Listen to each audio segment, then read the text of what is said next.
Hello everyone, welcome back. In today's video, I'll show you how to reset your TikTok feed to discover fresh video recommendations. If you're finding the current recommendations on your TikTok feed repetitive or boring, this guide will help you start anew. Let's dive in. First, open the TikTok app on your device and tap on the profile icon at the bottom right corner of your screen. Once on your profile, locate the three horizontal lines in the top right corner to open the menu. Next, select Settings and Privacy from the menu options. Scroll down to find the section labeled Content and Display, then tap on Content Preferences.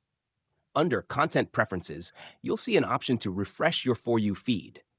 Selecting this will reset your feed to show popular videos initially.